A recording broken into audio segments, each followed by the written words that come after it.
Good evening. We are live, and it is the day of the new dawn for me. And there will be old faces and new faces, and a little bit of change. As the people who are watching and will be watching, you can tell we are called. I am now called. Can't speak. Part of Southbound, a group that has started since decided to part ways with the UK Colt fans. No bad reasons. Just wanted to expand into the AFC South as a general and go our own way with content and our vision for content. Join me on this journey. It'd be a good start if I could speak properly, but that wouldn't be fun. Is some familiar faces. So I'll bring back the familiar face. You all know his voice. His voice is as lush as the grass in Wales itself, and that is Nathan, the main man. How's it going? Yeah, going good. Good evening, Harrison. Good evening, anybody watching. I'm really glad I had the green grass of Wales comparison on episode 1. So, yeah, really happy with that. It'll only be a short amount of time before I start singing Jerusalem, mate, so don't you worry. And joining us today for this episode, we might have another guest coming in later on, but joining us now for this episode and for the bulk of it, a man you've probably seen before, but you're going to see a lot more often, unlucky for us and him, is Ed. Ed, how's it going, mate? Yeah, all good, man. How are you? I'm excellent. I'm excellent. And if it wasn't April the 1st on Monday or Tuesday, whenever it was, I would not have believed, boys, that Andrew Luck and Frank Reich were pairing up again. Even on April the 2nd, I still thought it was an April Fool's, and I had to check the timing. Hey, I had to bust it out. I had to bust out the Luck jersey because it was very relevant this week. So, obviously, I just want to say, it's very clear that the real Colts fans love Andrew Luck and still have a respect for Frank Reich, I would say, a mutual respect. Nobody liked the way it ended. It just got ugly. That can happen in football. I don't know how much you boys know about college football, but is this going to be a new powerhouse at Stanford? Say it again, mate. You cut out slightly then. It's all right. I don't know much about college football apart from playing the game on PS5. I've just started playing college football. So that's as much as I know. I know Kurt Signetti and Andrew Luck, that's about it. But do we think this is going to be a new powerhouse? I think what I like about this is it speaks to Luck's mantra of football's not first, which Americans might not like, but he's very player welfare first, I would imagine. Yeah, I think that's a good place to start. Stanford, when you listen to Zach Kiefer's piece, Zach Kiefer writes for The Athletic, and he's done a piece on Andrew Luck's time at Stanford. And when you kind of digest the stories that you hear, the guy is just a true leader of men, a true captain, and just a true kind of statue of a man. I think if there's, anyone to drive a team, just kind of return to the front of the queue, then, I'd be backing Andrew to do that. Frank Reich is a pit stop from what I can see. It's just a 1-year deal to kind of see out the year, and probably to stabilize the program too. I don't see them becoming an immediate front runner in the college football scene, but stranger things have happened. Ed, are you into the college footballing world? Yeah, I do try. I try and follow it as best I can. I think the key thing for me is obviously they're now in the era of sort of NIL money, aren't they? So I think that the game of college football is changing a lot in the respect of, I think what you're probably going to see is the big sort of powerhouse colleges, to use your phrase, have more money, and therefore money can attract the best talent. I think what's interesting about this story is you've got Andrew Luck, who is a world famous recognised quarterback, played at the highest level in the NFL, brought in an NFL caliber head coach, because he is, to the program. So the point I'm trying to make is, in an era where money does talk now in the college game, if you haven't necessarily got the finance backing, and I don't know a huge amount about the program at Stanford, they might be sitting on buckets and buckets of money, but this could be a way that you can kind of get that edge, if you see what I mean. If you've got a player who's potentially on the fence of, where am I going to declare, where am I going to play football next year? If you've got names like that, where can I go and learn? Like you say, Andrew Luck's big on player welfare, development. It's not just about maybe earning right now, but how am I going to develop as a player? And obviously the whole purpose of college football is that pathway into the NFL, isn't it? So is it going to help me in that respect? So I think it's really interesting, and it's certainly going into September a college team that I will be keeping a much closer eye on than I probably would have done. Yeah, absolutely. Than I probably would have done without this happening. So I think, I don't have a college team, as it were. I just like watching the games. I think it's brilliant. But yeah, it's definitely a team I'm going to keep an eye on now, without a shadow of a doubt. I'm sure you all are. And with that, we will segue into tonight's show and the main theme. It's quite simple. It's quite easy. It's just, I call it statements. People to see multiple variations of this type of content, but I'm going to give you both a statement. I'm going to let one go first and then the other, if they agree, disagree. And then I'm going to try and mediate, and we'll try and come to a middle ground somewhere, boys. I started off with that little Stanford segue because the first one is going to be a front office question, and that's no time limit on this question, by the way. Andrew Luck will become the Colts GM. Who wants to go first? I'm not saying this is happening next year. It could be 5 years down the line, but Andrew Luck will become the Colts GM. Oh, I'll jump in on that. Yes, I think there's a possibility of that happening. I think we all know this year is a huge year for the Colts. Chris Ballard is on a very warm seat. I believe his contract's up at the end of this year. The Colts have an interesting schedule this year, but it is make the playoffs or bust, I think, in terms of for Chris Ballard. He's been here, this is going into his 9th or 10th year. I honestly can't remember the years. Has to make the playoffs this year. If he doesn't, I think it's goodbye.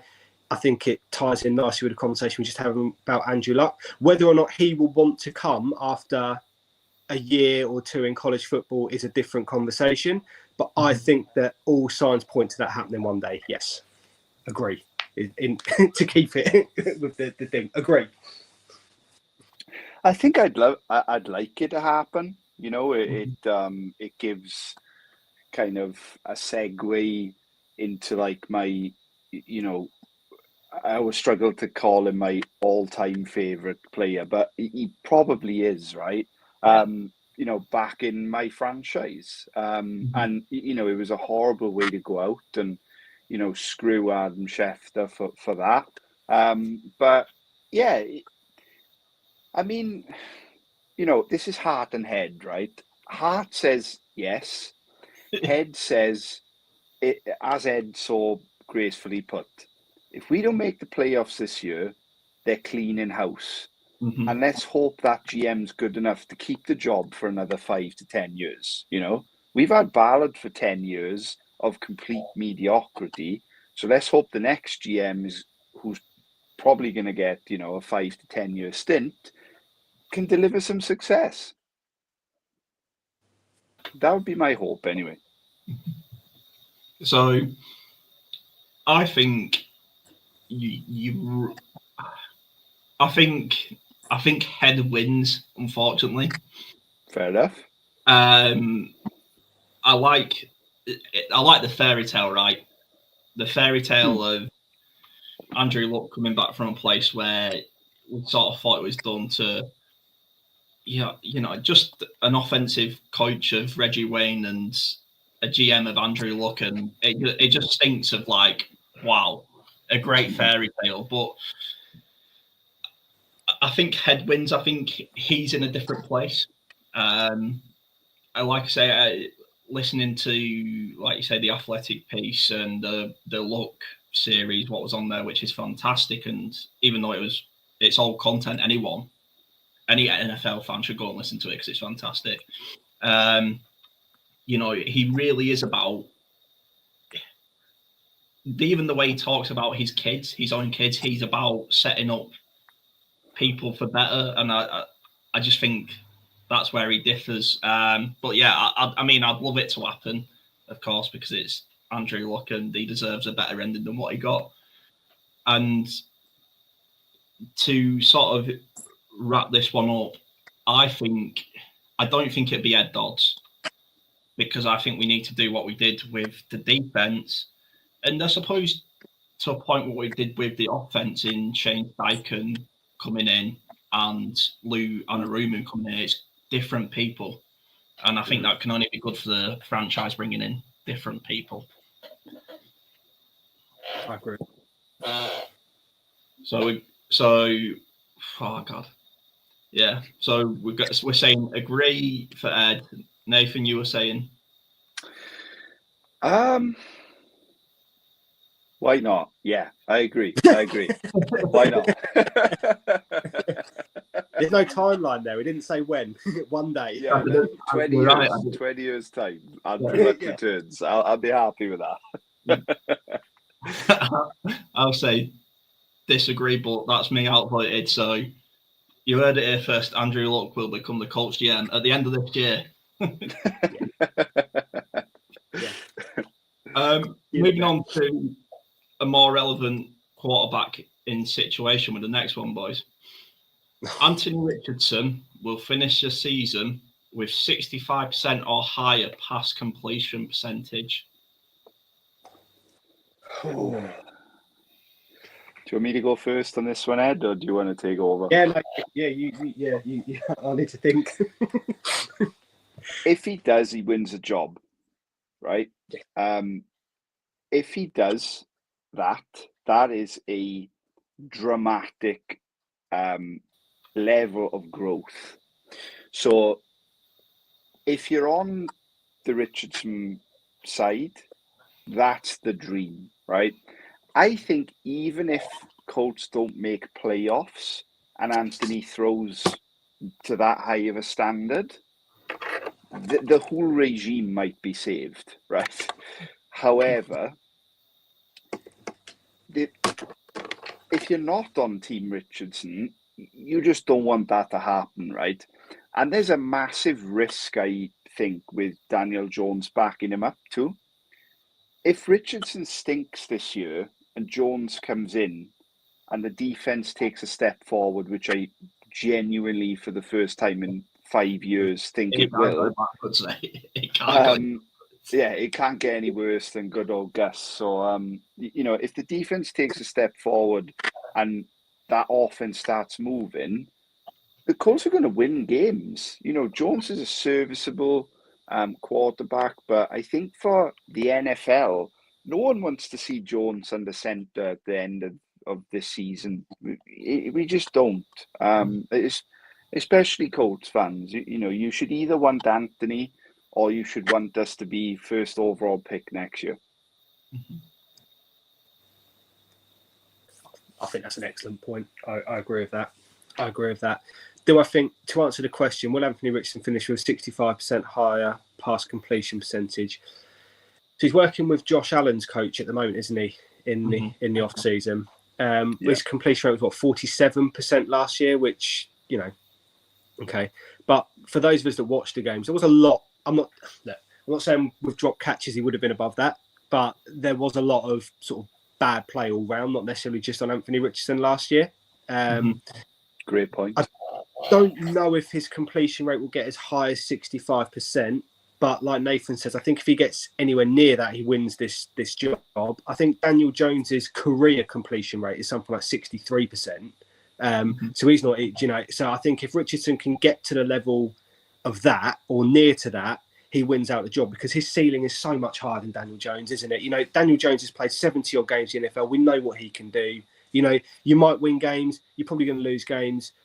he can sling it, he can run a little bit, but there's nothing massively more to see from Daniel Jones than has already been put on tape, is there? Really, he is what he is, and he's a serviceable backup, maybe a 1A sort of quarterback. But like Nath says, if he wins that job, it worries me for the future, because if you look at the rest of the AFC South, when you look at the quarterbacks in the AFC South, you know, CJ Stroud, Trevor Lawrence, potentially Cam Ward, do you really want Daniel Jones to be your guy going up against those for the next sort of 10 years? You know, honestly, that's the point, isn't it? I don't. Like, you know, Dan Jones will. He's just come out of the NFC East, where he couldn't. You know, he was losing to. You know, Dak Prescott's a good quarterback. You know, admittedly, but you know, he couldn't get the best in that division. You know, so what makes us think he's going to come in and suddenly dominate this one, where I think the level of quarterback play is higher? So for me, if Richardson gets anywhere near 65%, he wins the job. I don't think he quite gets there this year, but I think he takes a step forward. I think he wins the job. And I'm optimistic that Richardson will still be the guy. But like Nathan says, if he's not, then just tank. Like, simply put, just tank and go and get someone next year. Because I don't want to see the next fight. Yeah, Daniel Jones only 27. You know, he's got another good 10 years in him. You know, if he wins this job and gets another contract. Somebody said to me on X yesterday, you know, potentially you could see a Sam Darnold type revival. And I was sitting there thinking, yeah, maybe. But again, Sam Darnold Sam Darnold had an amazing season in a good scheme under a good coach. But you know what his level is. What I'm so excited about Richardson is I think his level is just so high potentially. And my biggest fear is that he goes elsewhere and sort of reaches that potential and comes back and just absolutely craps all over us, which is probably the most Colt thing in the world to happen. But that is what worries me. I think Richardson, I don't know. So in answer to your question, no, I don't think he'll get 65%, but I think he'll get a lot closer, and I think he will win the QB job. That's what I think. So we've got. Sorry, Nathan. Did you agree or disagree with the statement? I'm going to disagree with that statement. Yeah. I put it at 65% intentionally, right? Because I think Ed made an excellent point of we were just crap last year. Everyone was crap. I think I was listening to the Cover 2 podcast guys, and they were saying something like the tight ends had like 23 catches or something all year. Something like that's just fucking awful. And I've got a stat for you if you want me to interject it to you. Yeah. So I was listening to Heed the Call earlier. Shout out to Heed the Call, huge podcast. Mo Ali Cox's career best catch percentage was 53 last year. Career best catch percentage, 53%. That's the level the Colts tight end room plays at. Well, and just to build on that, because I've been doing a lot of draft stuff, and obviously we all know that Tyler Warren is a name that is doing the rounds massively at the moment with Colts fans. Our entire tight room last year combined for 427 yards. Yeah. You know, that's the whole room. I think Anthony Richardson rushed for more than that on his own. That's the level that he was kind of. And you know, I say it before. That's why I think Tyler Warren is such an important, or it will be an important pick, because you know you look at quarterbacks. They like that safety net, and to have a big body sort of tight end that can catch those sort of intermediate 6 to 8 yard completions. That's going to drive completion rate up, and it's also going to help move the sticks. You know, we've only really got Michael Pittman that does that, and obviously he played most of it with a broken back. So which again just shows what he was dealing with last year. So yeah. Sorry, I'll let you carry on. Yeah, sorry to interrupt you, but it's all right. It's all right. It's I agree, right? I agree, because I just don't think the wide receivers and tight ends can be as bad as they was last year. So again, I'll go into this outnumbered, but the next one. So we'll go defense focus next, and you'll sense a bit of a pattern to what I've done. But defense focus, Colts defense will be top 12.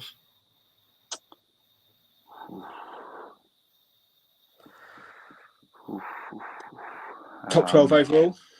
top 12. Top 12. I'm not going to break it down into like Yeah. Okay. yards given up or touchdowns. Just it's going to be in that 12 to 15 bracket, is what I reckon.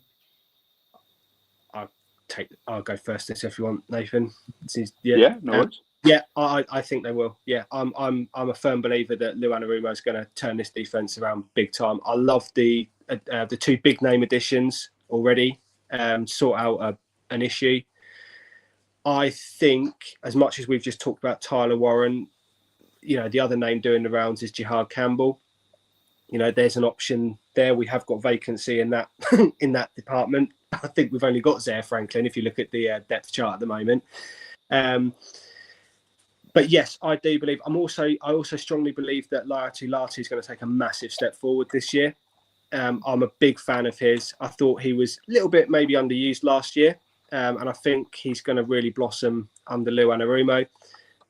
So yes, without much further ado, I think we're going to draft at least one linebacker.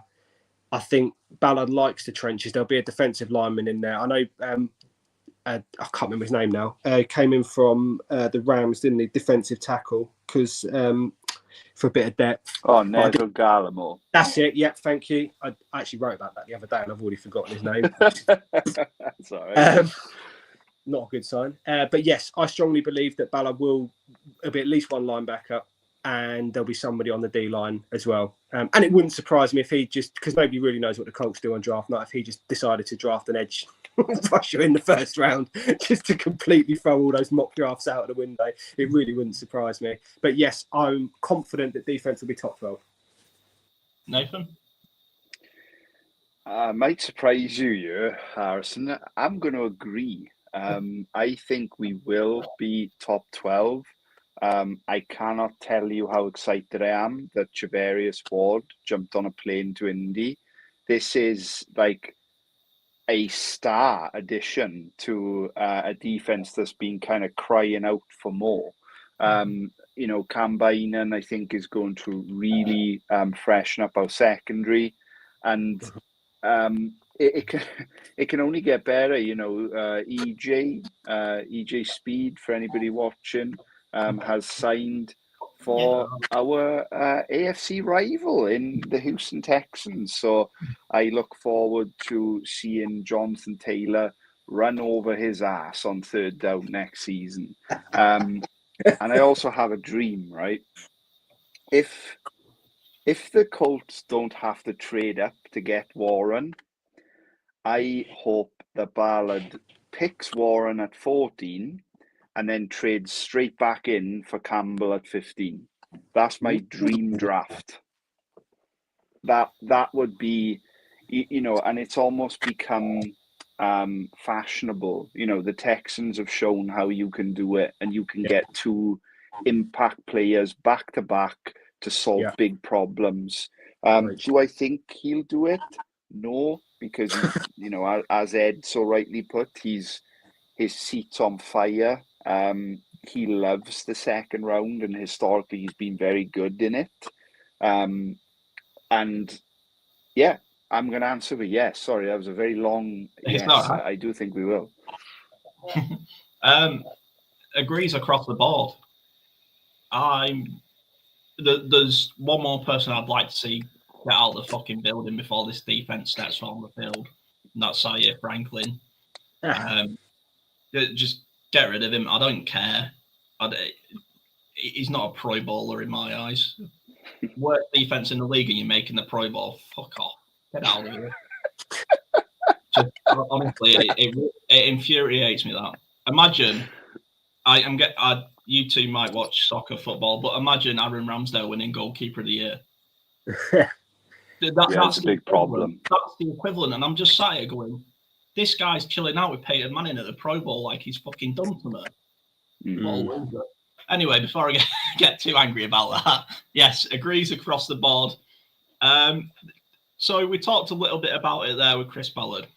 And with this one, I did go a bit broader at first, but then I wanted to narrow it down a bit. So Chris Ballard goes defense in the first round.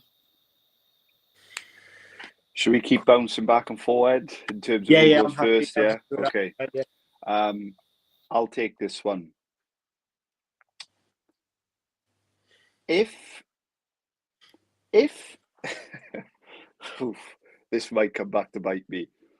If we don't come out of the first with Tyler Warren, it is a tragedy, right? Mm-hmm. If Warren gets picked before we pick, or if he can't trade up for him, 100%. I think it's that for certain. And it'll either be Jihad Campbell or Malachi Starks. Or if the corner Will Campbell drops because of the knee concerns, if he drops, the guy's a stud. Ballard will take a risk. So yeah, in short, if we don't get Warren, I don't want an if. 100% yes. Okay, no ifs, no. He won't take defense in the first. Okay, disagree. Ed? Yeah, I think I disagree. I agree with a lot of what Nathan's just said there. I really want to see, we all want to see Tyler Warren, ideally. I think if Tyler Warren's not there or he can't make a trade up, I would be more inclined to think he'll go offensive line. I think he'll take a guy for the trenches because there's a vacancy there, isn't there? Really, Will Fries has gone. There's definitely a vacancy. I was listening to a couple of pods today where Tyler Booker, I think that's from Alabama. Yeah, his name's been mentioned. I've seen a few mocks with Gray Zabel. His name's been linked. And to begin with, although I think he's going to be out of reach now, but Membu, his name got lit, but I think he's going to go way before pick 14. So I'm going to say no. I think if Warren's not on the board, I think he'll either go offensive line or he might even trade back. Nice. Love it. I like to pick up that. I think if Chris Ballard trades back, I think he gets chased out faster than Ryan Grigson. I tell you why, because I mean, I'm not going to sit here and pretend to be a college ball expert, and but a lot of what I've listened to and read, and from the things I've seen, there's a lot of the consensus is that sort of there's not a huge gap between sort of the guys outside of the top 10 right through to sort of pick 50. So I think if he could trade back and get an extra third round pick or something, I think he does it. I like you say, I think he sits there with a little smile on his face, knowing that people are losing their minds at home as he does it. But yeah, I could see him doing that. Yeah. Oh, yeah. I agree. I can see him doing it. I just I think he's got bigger balls than me if he does it. I'll give him that. Yeah. I agree. But anyway, I'll explain my situation. Obviously, I didn't give Nathan if, so I won't give an if. But I think if Tyler Warren is going any higher than 10, if he's going like 9 and up, I don't think we trade up.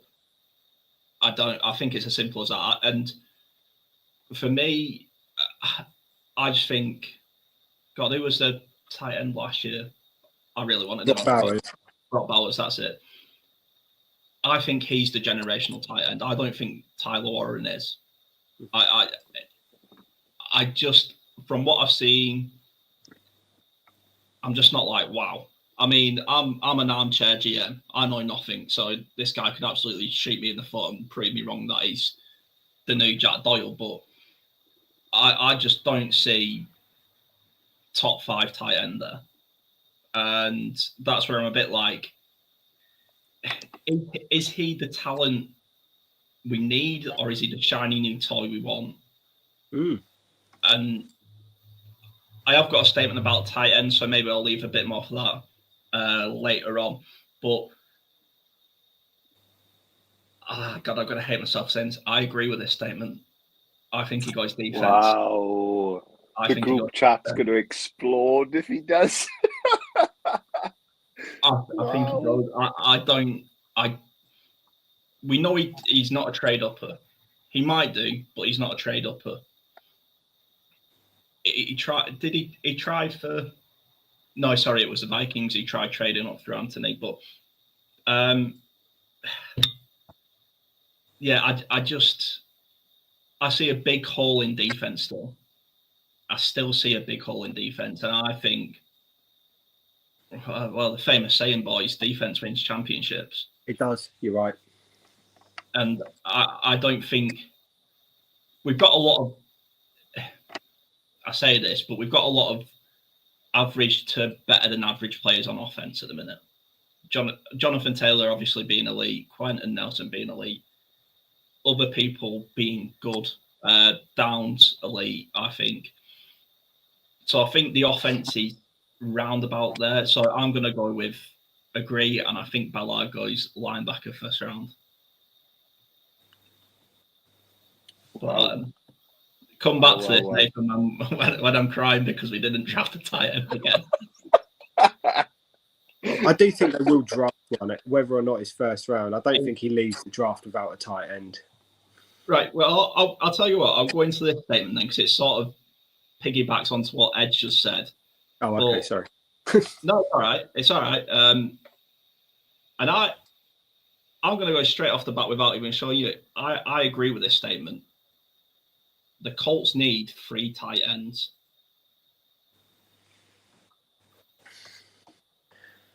Now, I'm not saying we're going to go out and get 3. I'm saying we need 3.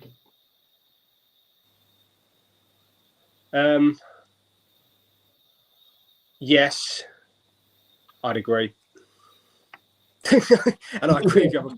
I don't think we'll go and get 3. Yeah.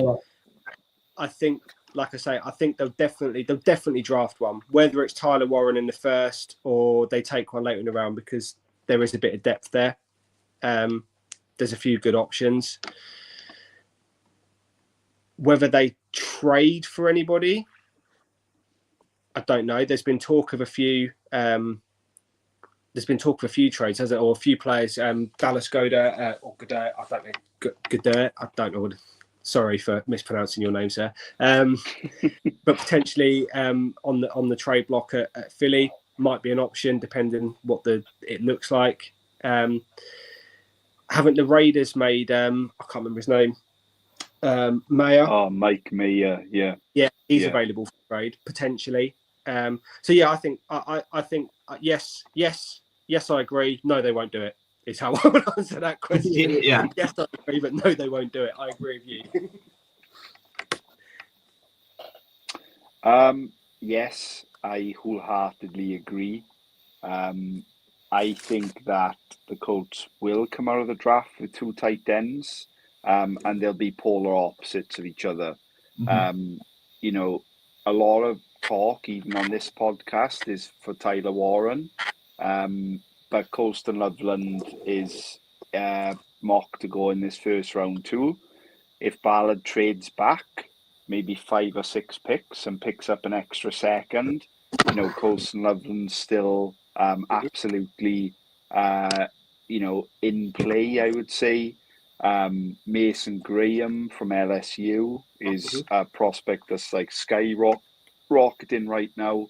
He actually had a trial day with the Chargers, I believe, today. So, you know, whether he makes it past them, I'm not sure. But I can see 2 rookies and a vet coming in. If it's Dallas Goddard, we probably have to part with a 4th or a 5th round pick. And do you really want to take that many reps away from your premier first round pick? I'm not sure. So I think the vet will come after the draft, not before it. But I agree with your statement, yeah. Yeah, I think this is a quite simple one and probably the most easy one of the night. You know, unfortunately, the best ability is availability, and our tight ends have not been available. When they have been available, they've just not been good enough. Maybe they fit the Frank Reich system, so it's just maybe a bit of a disjointed right player, wrong time, or wrong player, right time. Looking at how you look at it, he's always tried saving a tight end draft until the later rounds, Mallory being the most recent one. and I think that's maybe because the NFL in the past has scoffed at tight ends, turned its nose up at tight ends, mainly until the explosion of Kelsey and Ertz in the recent years. And God, the other one, I forgot his name. Kelsey, Kittle, that's it, sorry. But yeah, I think this is quite easy and simple, and the Colts definitely. Will we do it? No. Will we? Do we need to? Yes. And I think there's one exception to this statement, right? Because we all unanimously agree. The exception is Jelani Woods, the forgotten tight end prospect that's been injured for 2 years now.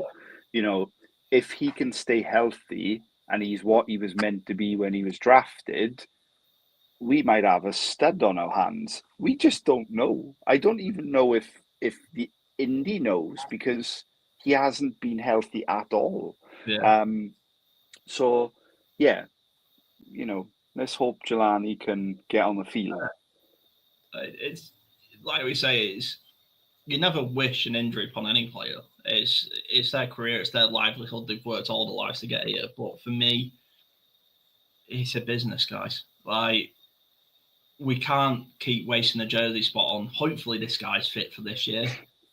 Yeah, you know, after this year, if Anthony Richardson has injury problems again, I'm not going to be saying, no, let's see if he's fit the year after. You know, it's no, mate, it's done. We're running a business here.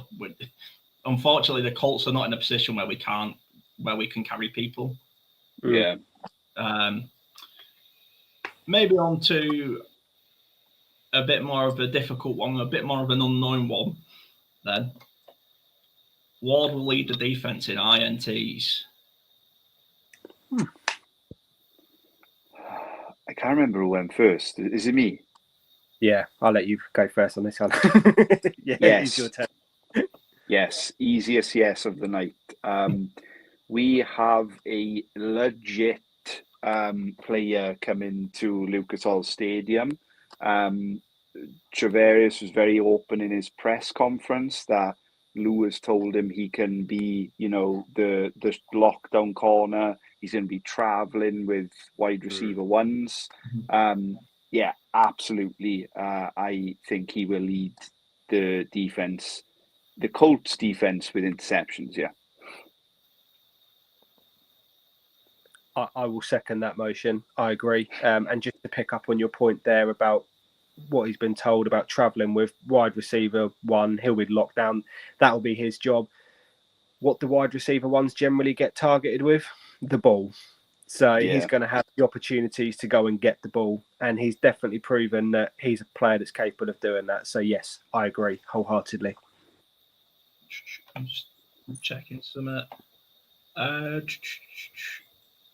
There we go. Sorry. Just to make this a little bit more fun and be different, I disagree. Not for any bad reason. I just think it's going to be a different player, and arguably my favourite Colts player on defense recently, and that's Kenny Moore. Yeah. I'm really excited to see Kenny Moore in this league on a Rumoy defense. He's finally going to be used to his strengths, which is that underneath blitzing nickel and a nickel corner. When he does that, he's the best in the league. You know, and it really can shut down that third hedge trimmer going up the road. Yeah, just come out on the motorbike. But yeah, I really want to see a big year for Kenny, because last year he was hot and cold, but let's be real, the defense was fucking awful. So he was trying to raise a sinking ship, and it just wasn't happening. Might as well been using a colander to bail out the water. So yeah, I mean, I'm disagreeing, but not for a bad reason. Just for I want to see a big year from Kenny, I think, is why I disagree there. A couple more then before we just end out the show with general chit chat. This one, I just like the idea of this because it means we're doing really good. Jonathan Taylor will lead the NFL in rushing yards. So not total scrimmage yards, not receiving, just pure rushing yards. Need to go first on this, isn't it? I don't want to be negative because it kind of goes against my persona, but I don't see that. And the only reason being, I still think Jonathan Taylor will have an outstanding year.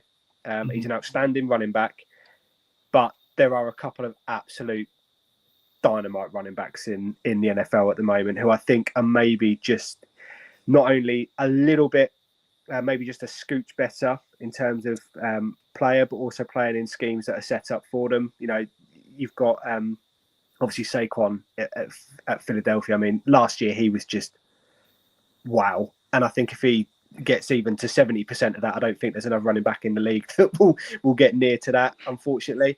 And again, in our conference, you know, you've got Derrick Henry with the Ravens, who I think is going to light it up again this year. But I still think Taylor will have an outstanding year. The other thing I would say is I think Taylor has to share the ball a bit more. I don't, you know, with not only Richardson, but Herbert is coming in. The new running back. Sorry, I've forgotten his. Fucking hell, my mind's gone blank. Herbert is coming. Khalil Herbert. Khalil Herbert. Yeah. Sorry, I don't know why that was so difficult for me to get out there. But yeah, I think he's, and I also think the Colts will draft the running back as well. I think they'll take one. So I think Taylor's going to be the guy who's going to be used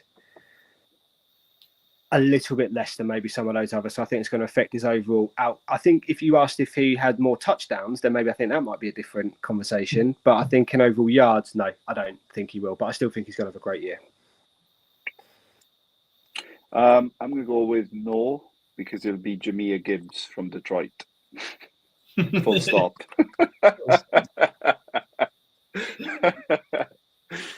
Yeah, and look, I'll expand a little because that's what we're here for, right?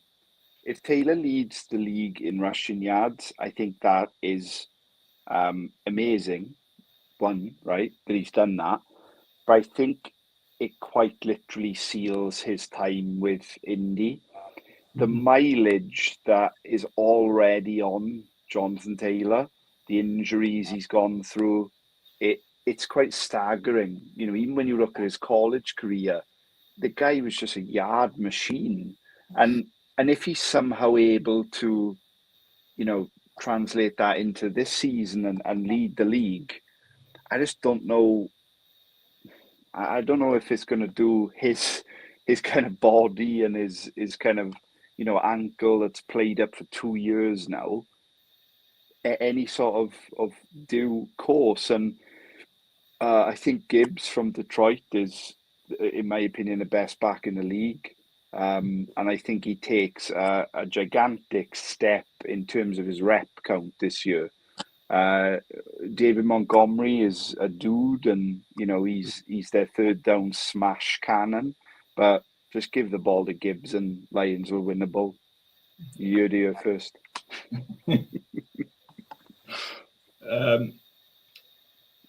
I think I slightly disagree. Maybe just because I think I was along the lines of it's going to be a lot of read option plays for the Colts this year. Read option, speed option, pull option, Quentin, just follow Quentin. One of you follow Quentin Nelson is essentially going to be, you know, and hopefully we've actually got a running back too now. This statement's sort of ambiguous because it can mean one of two things, right? It can mean Daniel Jones is our starting quarterback and that's bad. Or it can mean Jonathan Taylor and Anthony Richardson have a fucking explosive year and the Colts are going all the way, baby. And it's sort of, there's no in between with this statement, right? If you're leading in rushing yards, one or two things is happening in your franchise. You make a great point there, Harrison, mate. You really do. And I don't know which one's scarier.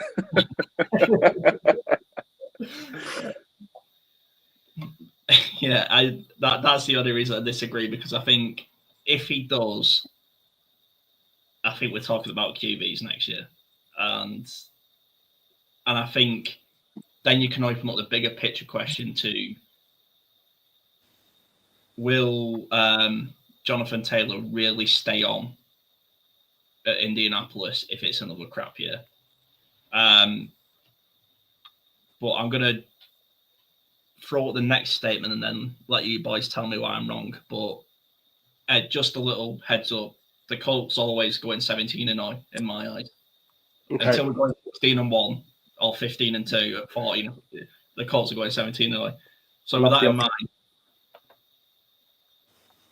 the Colts win the AFC South. Oh, and I'm first, aren't I? Am I first this time? Yeah.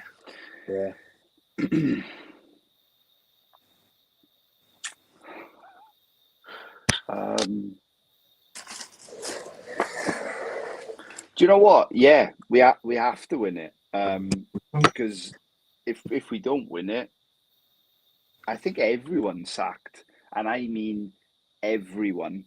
They're all going. There's going to be riots on, in HQ, and quite literally everyone's gone.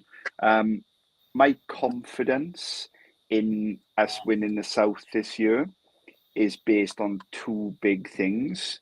It's if the defense steps up more than it did last year, which I think we're all in a unanimous agreement that it will, but also that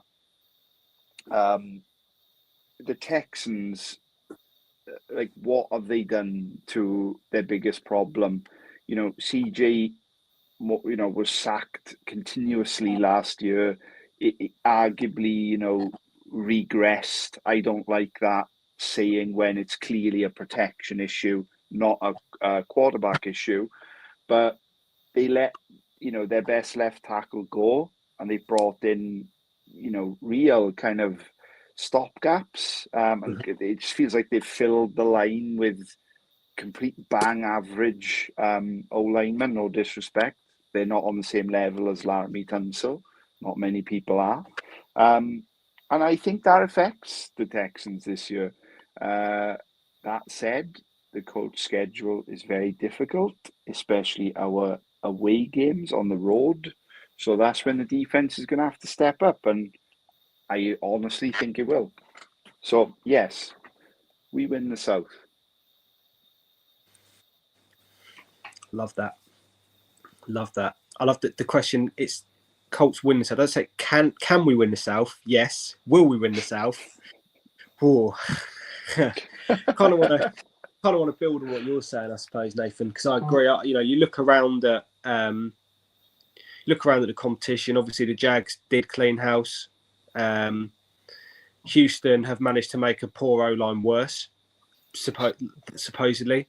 I don't know what they're. I mean, if I'm CJ Stroud, I'm sitting there thinking, "What the hell are you guys doing?" Thanks for that. I was already getting the shit kicked out of me all of last year, and you just made it look worse. And Tennessee are, well, they're in a bit of a pickle at the moment, aren't they? So I think the division is there to be won. And again, not kind of trying to piggyback too much on what you were saying, Nathan, but I agree. I think the defense takes such a step forward this year that it keeps us in games. I think above average quarterback play will be enough to win games in division games next year if our defense steps up to the way that we know it can, which is what we need to get out of Anthony Richardson. I think that, yes, the Colts can win the South. The schedule is tough, especially those road games. And we've got to go to Germany as well, which is always can always be difficult for teams, traveling, that international travel and what that brings. And that's a designated home game as well for us. So there's that element. So it's really an extra road game, essentially. But yeah, I think the Colts can win. Interestingly, I saw something the other day that said we were third favourites for the division behind the Jags, which I found quite interesting. I could see why people would still rave about the Texans, but the Jags they're starting again, and they're nothing. I don't know. I was listening to a podcast the other day when they were just called just bang average across the board, and I thought, yeah, that kind of sums them up. Like, there's no. So I'm a bit surprised that we were third favourites, but yeah, I think we can. I think And simply put, as Nathan said, again, I feel like I'm seeing all your points here, but we have to win it. It's as simple as that. There's no, otherwise it is everybody's out of a job in January. It's as simple as that. So I think that extra fire will get us over the line.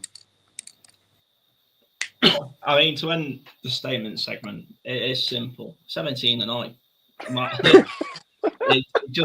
It just doesn't change. Right?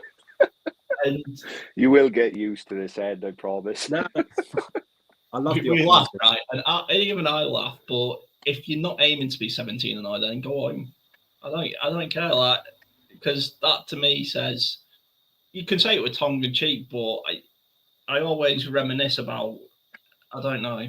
You boys obviously won't know, and Ed, I bring this back to soccer all the time, but I was watching, when it came out, I watched the Arsenal All or Nothing documentary because I'm an Arsenal fan. And, the big point was Zinchenko and Gabriel Jesus come in and went, we're going to win the league. And everyone sort of like laughed because all the Arsenal players were like, no, we're not. And it's like, no, we're going to. And that was the change in shift in mentality. And I think that's what Lou Anarumo is going to bring in, as in, oh, you've got a podcast. No, you're fucking not. You're a defender on the Indianapolis Colts. You're not fucking podcasting. You do this. No, you're not. Your priority is winning a football game. And I think for a long time in Indianapolis, the priority has not been winning the football game. And I think that's what it has to be this season, to add on to the, if you don't, you're sacked. The priority, it's not about steadying the ship or maintaining cap space anymore or ticket sales or Jim Irsay's guitars. It's about winning fucking football games. Because I personally don't want to ever see Lucas Oil Stadium that empty ever again on the last game of the season. That was disgusting. Agree. Yeah, just a nice little monologue there. But for me, boys, that's all I wanted you for today. We've been going 52 minutes. I mean, if you gents have got anything to add, any news you've seen recently about the Colts or anything that you thought I've not brought up that you want to bring up? No, I mean, no direct news. I mean, we're all really, really excited to be starting this project, and we're really happy that Ed's come on board as well. Ed does great work for Join the Huddle, which is a UK brand, getting people writing and talking about their favourite football teams. So please go check out Ed's work on there. But yeah, we're excited to be starting in a new direction, and hopefully you guys will follow us along on the ride. Ed? Yeah, just to echo that, super excited about this new project. Love talking with you guys. Obviously, I came on earlier in the year and had a great time, and I'm really, really pleased and thankful that you've asked me to come back and join. I'm really excited to get going. Thanks for the shout out. Yeah, please do check out my work. Join the Huddle UK. And yeah, please give this new podcast and show a follow, because it's going to be great. I'm going to be talking a lot of good stuff. And the Colts are going 17-0, baby. So good. Come on, let's go. Just to outro then, for people watching this or who are going to watch this, or think they might be interested in this, it's not just Colts based. We are free for Colts fans. You'll meet Robbie another time when he has a chance. And even more Colts fans from around the world who are tackling the AFC South, trying to make the Colts relevant again in a good way. None of this Zaire Franklin, Pat McAfee beef. None of this, you fired your head coach for a sausage maker or something. It's about getting the Colts in the right place. We need to be talking about our quarterbacks need to be on, Mount Rushmore. Our running backs are the best running backs. The Colts need to become a dynasty again. And that's where we start. I'm going to get on a guest because we mentioned the Texans. I want to know why there's still a Texans fan after watching their GM trade away the best left tackle in Tunstall. I nearly said guard, but he's obviously not on that Nelson anyway. But the best left tackle in the league. I don't even know what for, so we'll get updated there. There'll be plenty more content coming out, guys. Not just Colts based. So thanks for those who are still watching. The usual stuff: comment, like, subscribe, share, tell a friend, be a friend. You'll find us in all the places. Eventually, we will get there, just like the Colts. Goodbye.